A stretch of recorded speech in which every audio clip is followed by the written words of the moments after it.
I feel like I'm on a talk show.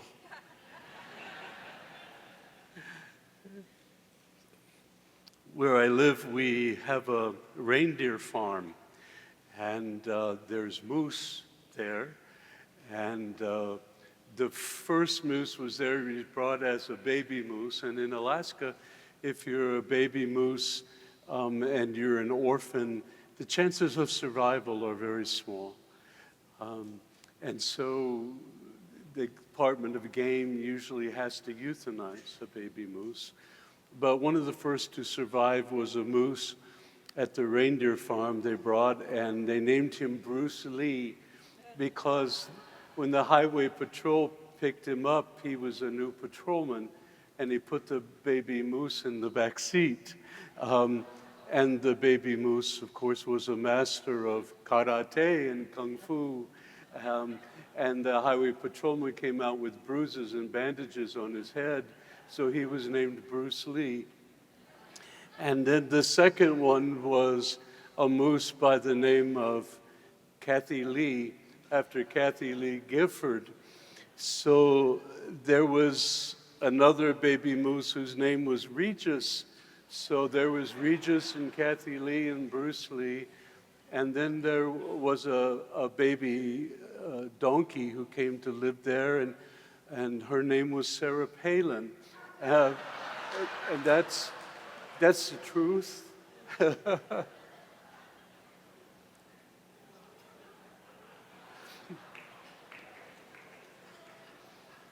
I have in the beginning an unusual story to tell you. It's a traditional story. When we talk like this, when we're sharing, we're not just telling stories. There is very little in what we share. We would say, first of all, I don't know if there's anything that I would say that will have an impact on your life.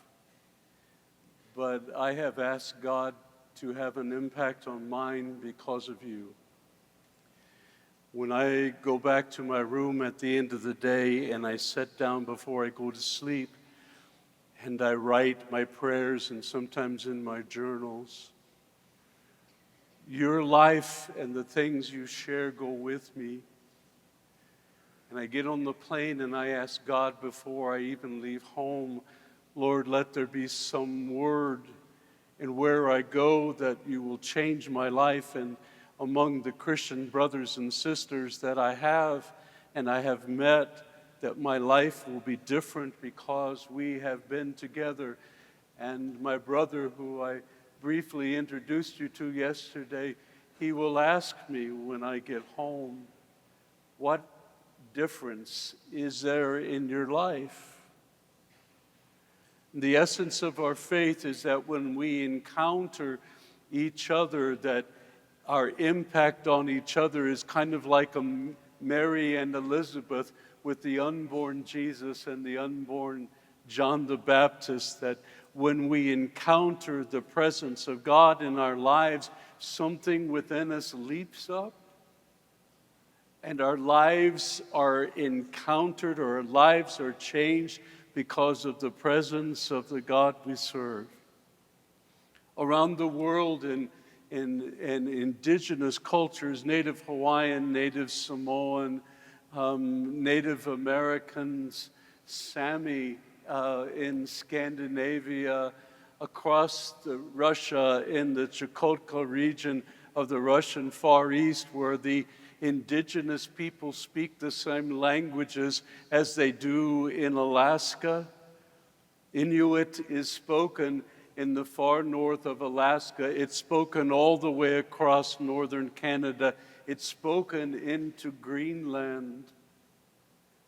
When we talk to each other about the way we teach traditionally, it is not to tell stories, but to tell history. So in the manner in which we teach or preach, and we have lost that preaching method, which is simply to enable people to be introduced to the gospel and the lives of others by sharing that history. We are sharing living, breathing history. In the Lakota people, we don't say that somebody is a storyteller. Not that they have picked up a book and read a story and are sharing that story with somebody else, because that is different. For somebody to be called a storyteller among Lakota people means that they are a living, breathing embodiment of a value. Among Lakota, there are 7 sacred stories. If one of them is lost, there are 6 others to continue them. Every story contains all that we need for spiritual life, economic life, social life, and values. So someone who is a jumping mouse story person is a person that the tribe has recognized, lives out in their personal life the story of Jumping Mouse. They are the only ones who can tell the Jumping Mouse story. So if you were to visit Pine Ridge or Rosebud or any of the other Lakota communities, and you would say, somebody tell me the story of Jumping Mouse, they would point to a person and says, there's Jumping Mouse. There's the living embodiment of the story. All that is contained in that story, this person lives up to. This person is the actual living story. Go and speak to them. And so in that manner of teaching or preaching, which we are attempting to restore across many international boundaries, is the ability, as we talk about faith and Scripture and people, to make those things live again, because the word story means to make alive. So when Native people say stories are alive, anything that has the capacity to create movement and power is alive within our traditions. So if we share an event, a historical event, or we introduce you to somebody, that person is called alive, or that history is called alive, because it has the potential to change one. And when we talk about the gospel, that wonderful truth, brothers and sisters, always be prepared to give a reason for the hope that lies in you, not to give a reason for your theology or to give a reason for your denomination, but to give a reason for the hope that lies in you. And no matter who we are or where we live, the simpleness of our faith is to share what has the potential to spark life and ignite spiritual power. And the effort is simple. Always be prepared to give a reason for the hope that lies in you. I am a different person because God met on my life. I am a different person when I meet the God that is inside you. I come away changed by the encounter of our faith. And that becomes my simple reason for today. Always be prepared to give a reason for the hope that lies in you. Forgive the essence of the story, but sometimes in Native traditions we encompass truth together and we bundle it together. Ed Edmo, who is my friend and is a traditional storyteller in the Pacific Northwest, and you'll see him sometimes on the Discovery Channel. Ed is about this tall and square. His grandchildren call him Grandpa Cube because he's short and he's square. He's a poet and a wonderful teacher and a keeper of wisdom for his tribe. Ed and I were gathered several years ago now at a church gathering not unlike this, and somewhat about the same size. And they had invited Ed to be there so that he could share stories about the land and the people. We were seated around a table, and behind us and before us, it represented three denominations: the United Methodist and the ELCU and United Church of Christ. People around our table were talking about where they had been appointed. They began to talk about some appointments that they wished had been given to them. They began to talk about somebody else not deserving an appointment. Just bear with me, folks, it'll get easier. They began in their conversations talking about what really should have come to them and what really should have come to somebody else. And Ed was sitting there. Ed was raised where they didn't have silverware in his home. So Ed, and I'm not saying this negatively, but Ed would eat with both hands. So a fork with one and a spoon with another. He would just look up from his place. He would keep on eating, look up, go back to eating, and the conversation became more and more intense, and our spirits became lower and lower around the table. And then Ed was introduced to speak. Ed walked up and he said, "I'd like to tell you a story that is old in our tradition." And it goes something like this. The story is called "Why Dogs Sniff Each Other's Backsides." We were at a large church gathering. It wasn't the usual type of sermon title you hear. And around all the tables, people became quiet and looking a little bit disgusted. And he said that all the animals got together to discuss, as in often native stories, they gathered together to discuss the welfare of the world. And he said they were discussing things, and the first one to come in took the thing of which they were most proud and put it on the wall.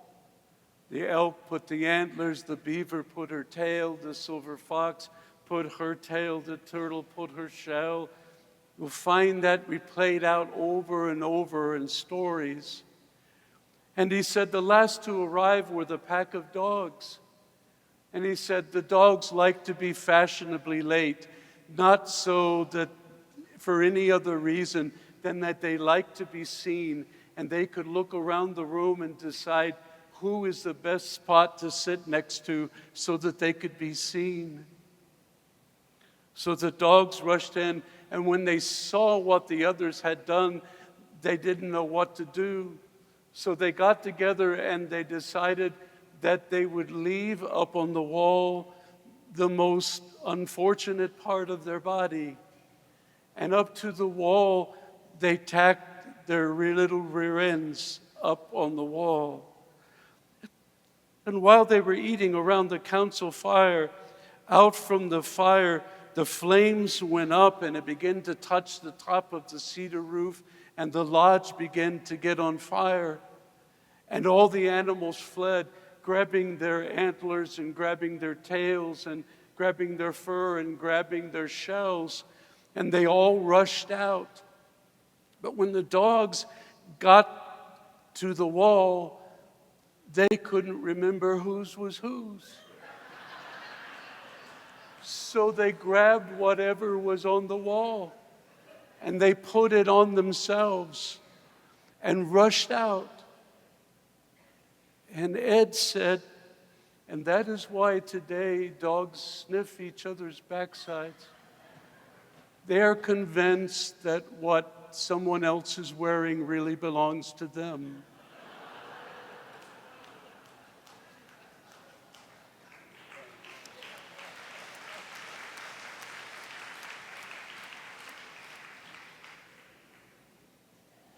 Ed said, I have listened to you talk about supper, around supper.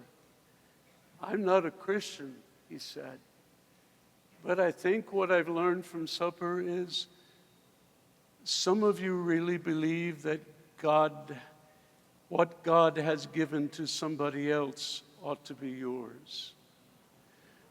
Until you are at peace with yourself and humble with yourself and humble in the presence of God, you will never be at ease coveting what other people have. Always be prepared to give a reason, not for your denomination or your polity or for anything else, but for the hope that lies in you, so that you share joy. We've been hearing and reading about all the processes of trauma. We hear about people when they go through epidemics and people who go through poverty. We know that children who are raised in poverty have feelings of inadequacy and insecurity all the way up into the time that they are adults. No one in my family has ever owned a home. No one. Children who grow up not knowing where they will live will always have a sense of security. We know because we can scientifically measure it on DNA that babies whose mothers are going through trauma around the world and all kinds of diseases and fear will grow up, even though that they are unborn, with a sense of trauma that has attached itself to their DNA. They will always have a fear of trauma. All the way around the world, we can measure animals in herds that 50 years from when a herd experienced trauma, when they get to an area in the mountains where there was danger, the herd will respond. We are beginning to understand that poverty and fear and trauma and war and deprivation have an effect that affects our DNA. Till generations of people around the world have things that have been pulled into the marrow of their bones that are deep.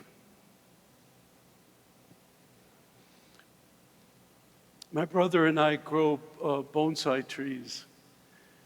My dad grew bonsai trees. Many of you may not be aware, but when the imperial forces of Japan during the war, that they invaded the Aleutian Islands in Alaska. The Aleutian people look very much like the Japanese. So the Japanese invaded the Aleutian Islands. They took a lot of Aleut people and Tlingit people, and they were sent as prisoners of war to Japan. But the U.S. government came in and then removed all the other Aleut people. And when Japanese Americans were interned into prisoner of war camps, scattered throughout the West and their property confiscated, so were the properties of Aleuts and Tlingit people in Alaska because they looked like they were Japanese. The Tlingit and Aleut people lived in canneries where they had one toilet for every 60 people. And they lived the warriors there. And until the 1990s, many were never allowed to return to their villages. There is in the history, when we recite our history and hear those things, there is that element of trauma which says we don't really measure up, we don't really belong. When the great Spanish flu came through and it killed 60% of Alaskan natives, the missionaries told our people in Alaska, it's because you speak your languages and because you dance your dance, because you sing your songs, it's because you're pagan. And the very young survived and the very old survived, but those in the middle died of the Spanish flu. And in the course of that, they passed laws that outlawed our singing and our dancing and our celebrations and our languages. And you know from your history that if you were a school teacher in our country, it was against the law for you to teach native children in their languages. And if they spoke in their languages in schools, they were beaten. And the people who beat them were the people who taught them to read the Bible.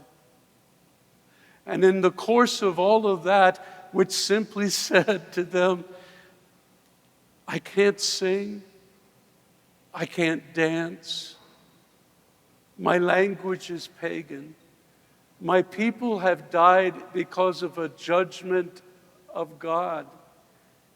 And in the middle of it all, the only thing I can do is live. Even my skin is deplorable. There is a poem written right after the Spanish flu that says, even my skin is sinful.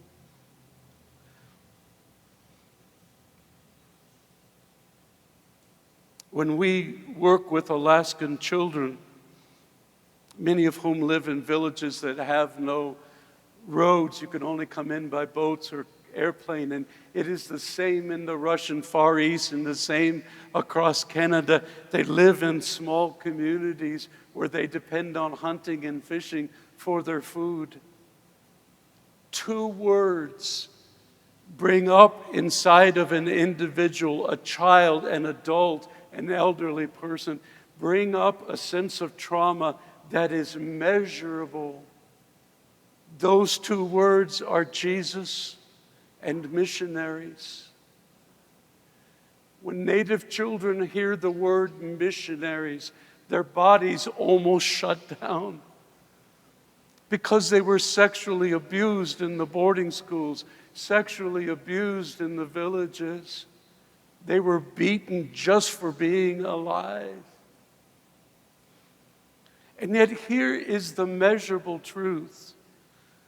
There is also an impact on our DNA when we encounter something good. Not only is there measurable impact on our DNA when we experience trauma, excuse me, but when we experience something good, there is a measurable impact on what affects our DNA. That says to us that what we do in the world makes a difference, that when somebody pulls it into the marrow of their bones, it impacts them. My native grandparents lived not real far from a Japanese relocation camp. My grandfather would work in the fields. I picked strawberries in the field as a little boy. But the workers from the Japanese internment camp would also work. They became friends, and from them, Japanese friends taught my father to do bonsai, and I lived in Japan for 3 years and went to school. So that tradition of taking trees, and it came from a Zen Buddhist tradition, but it goes back when monks would see the beauty of a tree that somehow survived on the mountainside, and it would be all twisted and out of shape. And they would look at it, and they would meditate on what it meant to survive. This tree that had a beautiful form that may be 500 years old, they would look at it at a mountainside and say, what does it take, tree, for you to survive? And they reflected on it. Carried down all the way to this time. We were in New Zealand, my brother and I, and my brother has special needs. For the first time in his life, when I was talking and done, in New Zealand, a pastor asked him to come up. My brother is very quiet. He came up and the pastor said, tell us about how you pray. Tell us about your spiritual life. Nobody had asked my brother about his spiritual life or how he prayed. His answer was, I just love God. How do you pray? I just talk to God. What is your spiritual life? I tell God I love God. And all the theology and all of the practice and all of the things we do kind of went out the window, because here is somebody who walks and talks with God. He sees a tree and he'll pause and he'll say, "Thank you, God, for this tree. Thank you, God, for the flower." He knows everybody around us, every dog, every person. When somebody is missing, my brother will show up and look for them and find out where they are and call them. My brother knows. My brother loves. He overwhelms with love. He calls me 8 times yesterday. I had all these phone calls on my cell phone just to see how you were doing. Not me. He knows how I am. How are the folks in Ohio doing? I'm praying for them. And it isn't colloquial or cute. He's praying for us today. We sat down in New Zealand. There were a group, in our U.S., we would call them wounded warriors. But they were returning veterans who had been involved in conflicts. Some of them were suffering. And they asked, what do you think we should do? What kind of program? And my brother just spoke up and said, let's make bonsai trees. That's kind of hard. Give everybody a tree in a pot and talk about trimming the roots. But there it was. People were talking about trauma.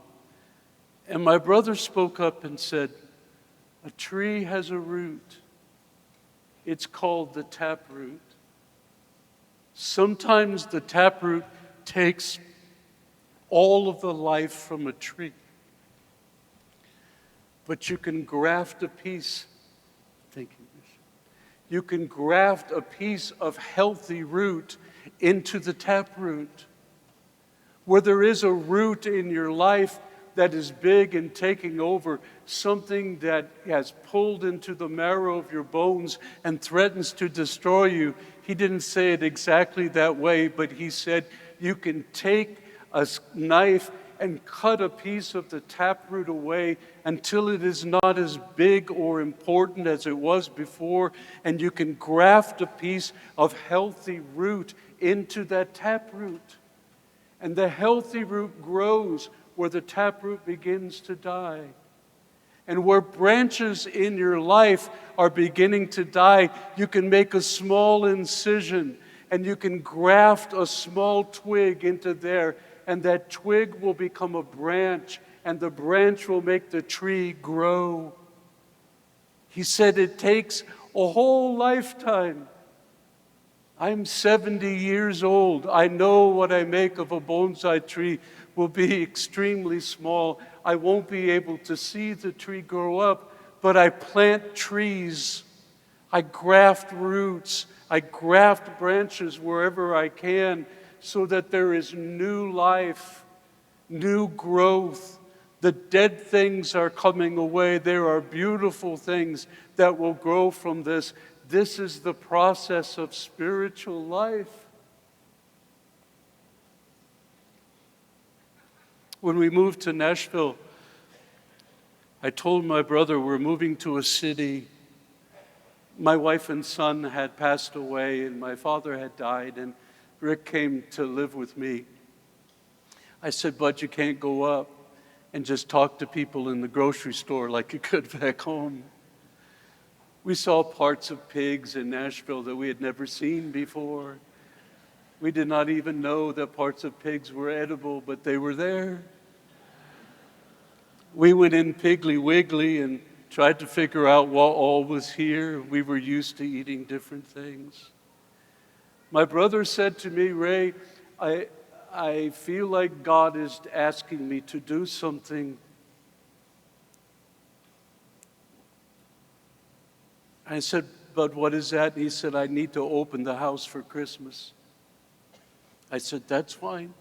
We can have a Christmas open house. We lived in a small apartment. I said, what day would you like it? And I was going to mark it on the calendar. He said, I want to open it the day after Halloween and maybe into the middle of January. And people can come anytime they want to. And they can come in and see. Christmas is important to my brother because before he was adopted, life was very hard. He has a row of cigarette burns across his shoulders, scars on the back, and a scar from his ear to his ear on the back of his neck. My dad used to talk to Rick, and he would move his hand up and down on his back. I said to my dad, Dad, why don't you touch all of us like that? And Dad said, that's where Rick's been hurt the most, and that's where he needs the most love. I'd spent a busy day at church one day, and I came out and I was just standing on the little thing in the back of the apartment, leaning over the rail, trying to catch my breath, and my brother came up behind me and put his hand on my back.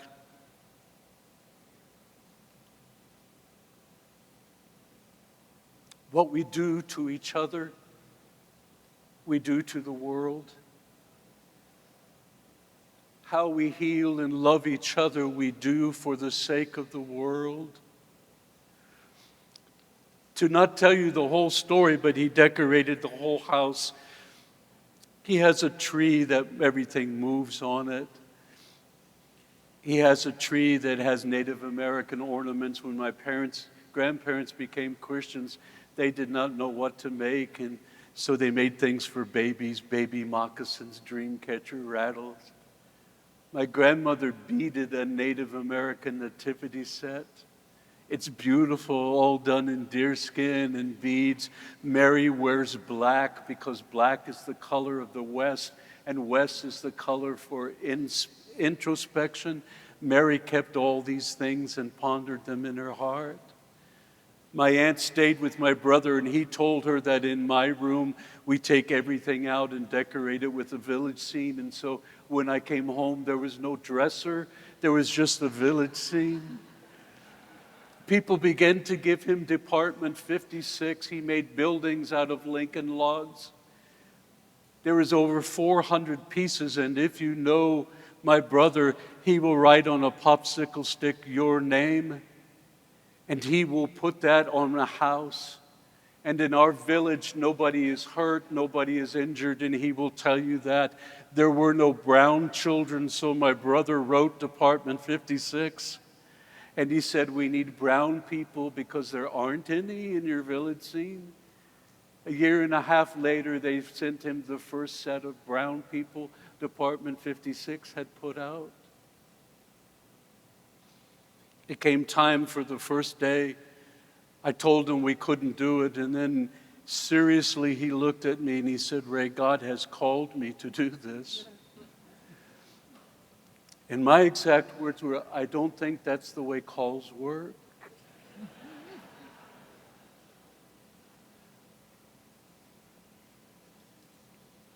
And then he said, Ray, you have your call and I have mine. People like my brother are very often the tokoi. You'll know that word from the New Testament, those who are on the outside, those who are far away, those who are rejected. In Roman society, a child that was born, if the father was a citizen, the citizen could simply say, that's not my child. It could actually be the child of the father, but if the father said, that's not my child, then the child was abandoned.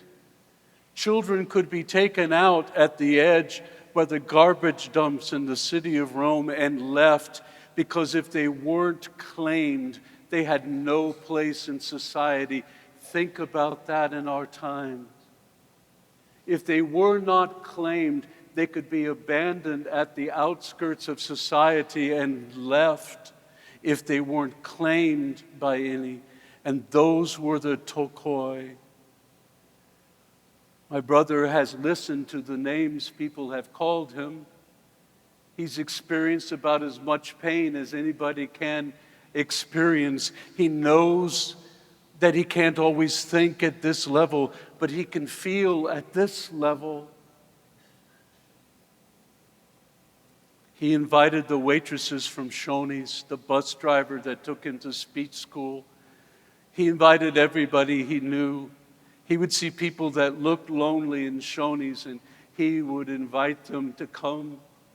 And he would write invitations in crayons or colored pencils, and he would give them to people.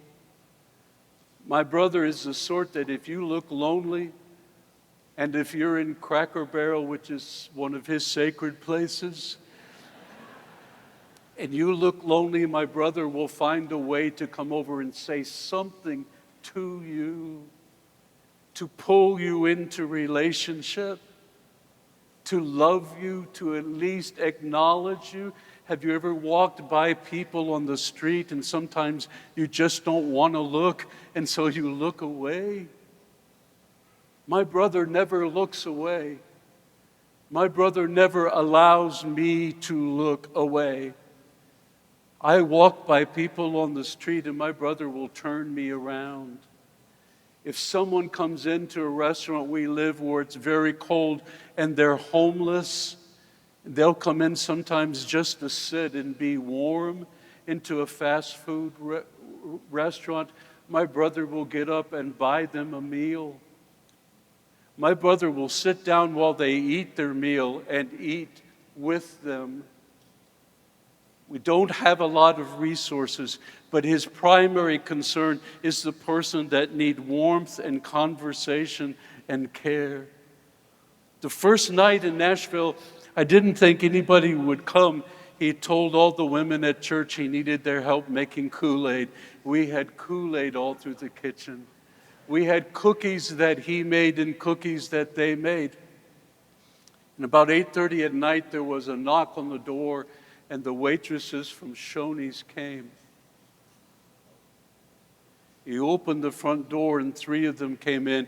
One of them had not celebrated Christmas in a very long time. He showed them, and they came into the door, and he pointed to the European nativity set and the native nativity set and said, "This is what our grandparents made." God looked down on the world and God said, "Boy, does this world need love." And God sent Jesus. And he showed him the tree that moved and the village where everybody was safe and everybody had a house and everybody had a name. And he took him to my room without a dresser. And the one lady came back 3 times and brought her children. In the little book that some of them signed that first year, there were over 400 names of people who came to my brother's Christmas. When we got ready to leave Nashville to go back home to Alaska, thank you, Bishop. My cup runneth over. Thank you. Go home to Alaska. Our pastor was so tiny, we had to build a box for her behind the pulpit. Karen stood up on the box.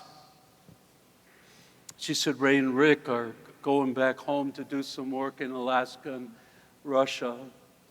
And she said, "How many of you here in the service today are here because you went to Rick Buckley's Christmas house?" Sometimes the best thing in life is knowing when to be quiet and how to take your exit.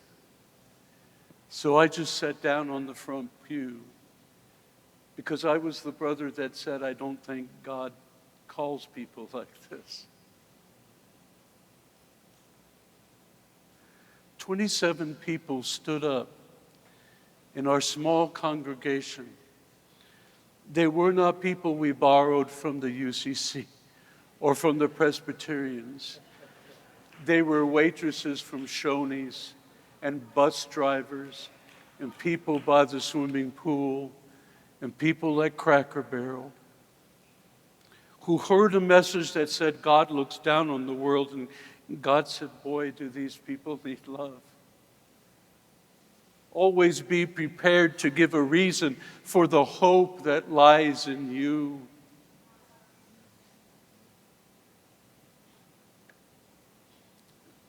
Not too long ago, my brother came.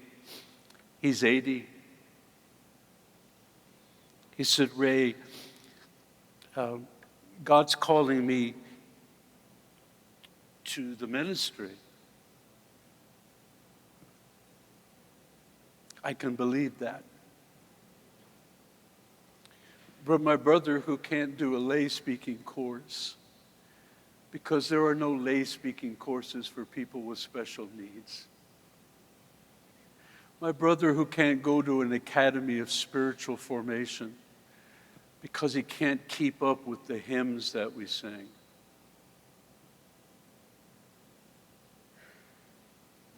Ray, God is calling me to be a minister. And the words popped in my head. I love you. I was going to put my arms around him and say, you know, Rick, yes, but that's not the way that works. There's a process, you see. There's a process. And it takes many years. And they're going on 80. But every day he would say, you have your calling and I have mine.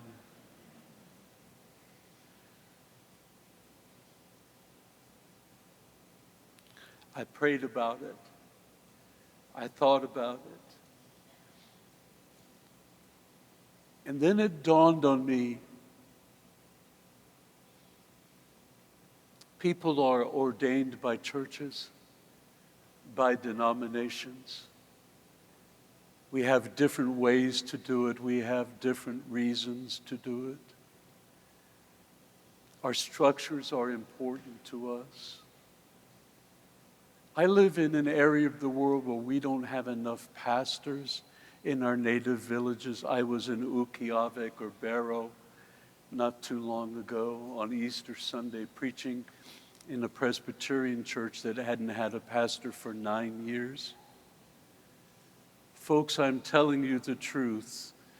In our villages in Siberia, across Canada, our native villages where there are no roads, where it would cost $900 to fly from Anchorage to a village, across the northern plains. We have people that have not had communion in 30 years. People from Wainwright came on snowmobiles on that Easter Sunday waiting to be baptized. They get sent McDonald's communion, somebody blesses it, puts it on a plane, and sends it off to them because there is nobody there to bless the elements. Listen to me truthfully. We talk about the ministry of clergy and lay. The time is not far down the road where we will not have clergy for all of our small membership churches. And our tradition of the Eucharist is very often just a tradition that we have carried. Our elders met and they decided in Laramie, Wyoming, after having no one to serve communion. I was in a native village and our eldest woman came up, a layperson. We have no words for layperson or clergy. We have words for father or mother, for clergy, but no distinction between layperson and clergy. There was no one to serve the elements. They were told that if they didn't follow the Eucharist principle, they would disrupt the church and they would be in judgment from the church. And so the eldest woman came and she brought dried salmon. She says, this represents the swimmer, which is the Tlingit word for Jesus. Jesus was born came back to the exact place where God intended him to be born. And by his dying body, the baby salmon live and nourish and go out into the world. This represents the body. And you will know from understanding the needs of nutrition that you can eat pure protein, but your body will die unless there is fat. And the eldest man came and he brought a bowl full of seal oil because there's no vitamin D. There is no word for tree in the far north because there aren't any. When you do Shel Silverstein's wonderful book, The Giving Tree, you have to translate it into the giving piece of driftwood because there are no trees. But you get your nourishment from seal oil or sea mammal oil that has vitamin D and vitamin C, and it's the only way that people have survived for thousands of years. And the older man brings that cup, and he said, without the nourishment that God has provided, we would die. So we remember the swimmer, and we remember the provision of God, and we dip the dried salmon into the seal oil, and we don't call it communion, but that's exactly what it is. My brother said, I'm being called. We went up in our living room. My brother put on his best suit, and I put on mine. I'm not a bishop. I don't ever want to be. I tried to remember the words of ordination. With my brother there, I looked up to God and said, help me. Help me. And I put my hands on my brother's head. And I said, Richard Lee Buckley, you have been called by God. We are not ordaining you into a denomination, but we are ordaining you because God has called you, and you have said yes. And the only words that I could remember, brothers and sisters, was take thou authority. Oh, brother, take thou authority to feed the hungry, give them warmth. Take thou authority to know everybody's name. Take thou authority not to be the toy and to rescue all those who are toy. Take thou authority to prune roots and graft branches. Take thou authority to always be able to give the reason for the hope that has overwhelmed your life. Mm-hmm. Take thou authority in the name of God, because God has called you and you have said yes. Bishop Peggy Johnson, someone who I shared the story privately with, sent my brother a clergy stole. It says on one side, with Bible in one hand and newspaper in the other. He loves it because he can't read. And yet it shows keeping aware of what's happening in the world and keeping aware of the love of Jesus. He wrapped it back up and put it in the closet, and he never says a word. He just goes about his calling.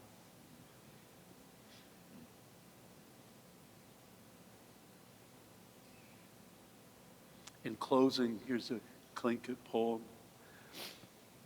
A long time ago, when the world was new, all creation had its song. Except for the wind and except for the tree, who had no voice of their own. The wind would blow over mountains and stones, but the sound was lonely and cold. And the wind cried at night, but no voice was heard in the legends our grandmothers told. But the tree which stood on the mountain said, I'll be the voice for the wind. Oh, for I know its touch. He planted my seed. I'll sing the wind song for him. So the winter wind blew through the tree's empty limbs, and the voice of the wind was heard, and the summer wind danced with the leaves of the tree, and they fluttered its love to the world. Abba, parent of all, looks inside everyone, singing, come children, who'll sing for me, for you know my touch. What lovelier song than the sound of the voice of the free? Blow, spirit wind, through the leaves of this life, through dry bones where warriors will stand. Speak, spirit wind, through this vessel of clay, your love song for God and this one. Take thou authority in the name of the Father, and of the Son, and of the Holy Ghost. Amen.